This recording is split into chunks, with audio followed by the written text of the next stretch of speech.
নমস্কার বন্ধুরা, সৌমিনীর মা কিচেনে আপনাদের সবাইকে স্বাগত।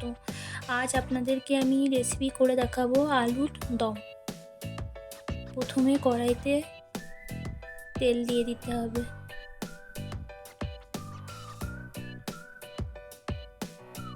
তেলটা গরম হয়েছে কিনা দেখে নিতে হবে। তেল গরম হলে এবার আদা জিরে বাটা দিয়ে দিতে হবে। তলায় যাতে না লেগে যায় তার জন্য নাড়াচাড়া করতে হবে।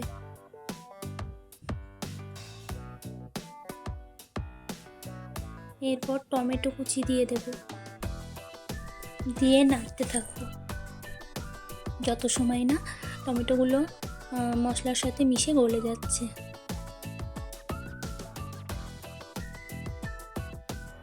এবার একটু জল দিয়ে দেব যাতে মশলাটা তলায় না লেগে যায়। যত সময় না তেল ছাড়ছে কষিয়ে দেবো। এবার ধনের গুঁড়ো দিয়ে দেবো একটু, ও লঙ্কার গুঁড়ো দেব, কালারের জন্য হলুদ দেব।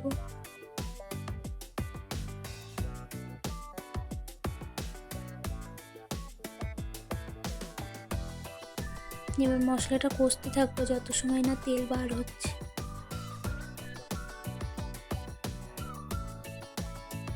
মশলাটি কষা হয়ে গেছে, আলু দিয়ে দেব।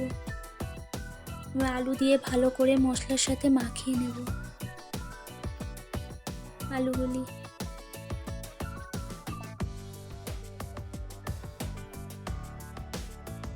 এবার লবণ দিয়ে দেব স্বাদ মতো।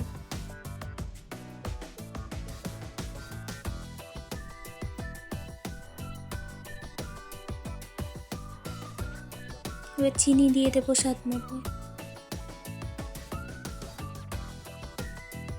আবার নাড়তে থাকবো মশলাটা ভালো করে মেশানো পর্যন্ত।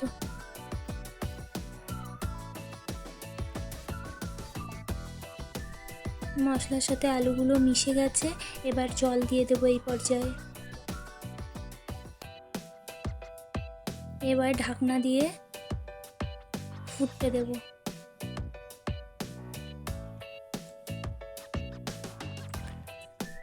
আমার চ্যানেলটি যদি আপনাদের ভালো লাগে লাইক, কমেন্ট, শেয়ার ও সাবস্ক্রাইব করতে ভুলবেন না। আর পাশে থাকা বেল আইকনটি প্রেস করে দেবেন যাতে আমার ভিডিওটি আপনাদের কাছে সবার আগে পৌঁছাতে পারে। আলুর দমটি ফুটে গেছে, আবার একটু নাড়াচাড়া করে ঢেকে দেব। আলুর দমটি রেডির পথে।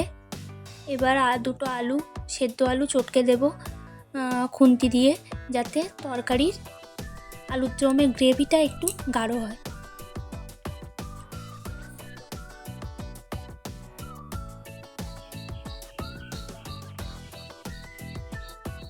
নামানোর আগে এবার গরম মশলা ও ঘি দেব, ঘি দিয়ে নামিয়ে নেব।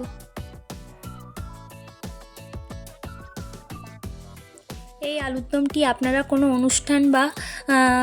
অনুষ্ঠানে বা পুজোর ভোগ হিসাবেও রান্না করতে পারবেন। খুব সুন্দর হবে, একবার বাড়িতে ট্রাই করবেন। ট্রাই করে আমাকে কমেন্ট করে জানাবেন কেমন খেতে হয়েছে।